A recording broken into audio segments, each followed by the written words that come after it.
Hey guys, welcome to Origination Overload. Today I'm going to be talking to you about compressors. They can be quite confusing things to understand when you start making music. So today I'm going to share with you the best analogy I ever heard explaining how a compressor works.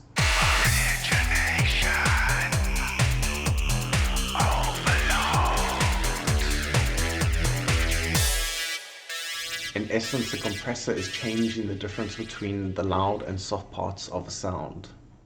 So imagine you're getting a lift with your mom and she's driving you in her car. You start to play some of your music on her car stereo, but she doesn't like your music. So in this analogy, the compressor is going to be the car stereo. This is a battle between you and your mom trying to turn the music up or down. So the threshold is at what volume, set by decibels, will your mom reach her hand out to turn down the music. The threshold is usually shown visually on a compressor. The knee determines how smoothly she turns down the music. When the signal goes over a certain threshold, the ratio will decide by a ratio or a percentage how much the signal will be compressed. For example, if the ratio is set to 2 to 1, at a certain volume, she will turn down those volume peaks down by half. The attack determines how quickly she will reach her hand out and turn down the music, and the release determines how quickly you will reach out and turn the music back up. The DAP release will do this automatically in its own time. You'd only play with the input volume if the signal coming into your compressor is too low. This means you're unable to get any signal coming through the compressor after playing with the threshold setting.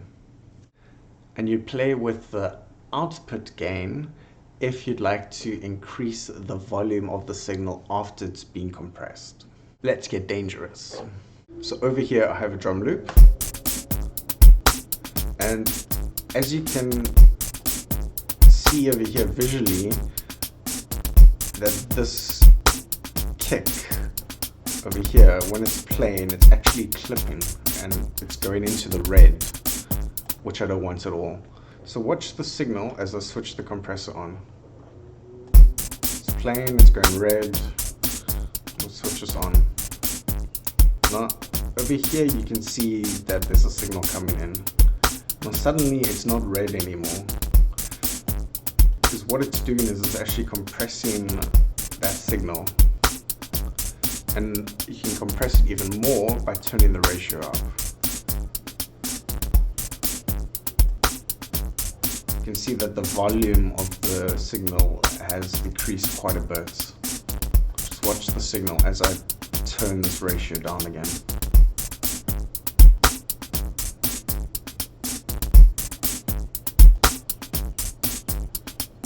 So we can compress it even more by putting the threshold down. Now you can see that visually this is the signal that's coming through that's compressing. You can see that it's actually put the signal down even further. Now let's turn the ratio down and you'll see how it compresses the signal less.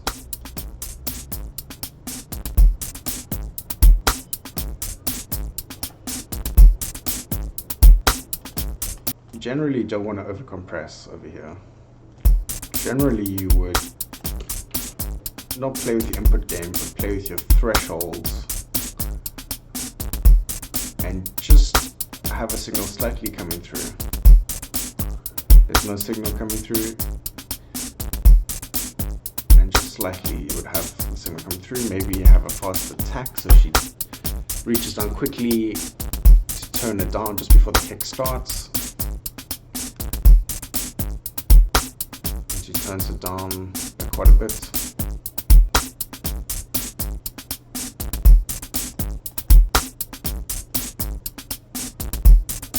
See, we're still getting into the red.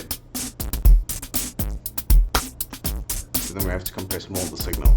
In the end, compression can be quite a subtle thing, and it takes quite a while for you to train your ears to hear the slight differences. But just play around with it and you'll get better.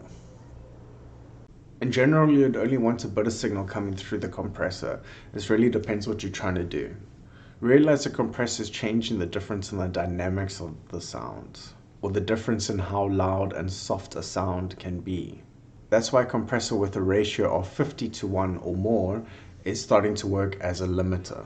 The output volume you'd use if you like to increase the volume of the signal after it's been compressed. For example, you'd like to match the perceived volume of the sound after it's been compressed. Don't let your compressor ride your bass. You should only see occasional peaks coming through your threshold. When doing sidechaining, you should aim to see huge peaks coming through the threshold if you want to go for a more dramatic pumping effect. Generally, try to stay away from compressors if you can. If you do use them subtly. If you do use them, try to be subtle and even use a few compressors on the sound. I hope you found that helpful. If you enjoyed that, please like and subscribe. Thank you. Origination overload.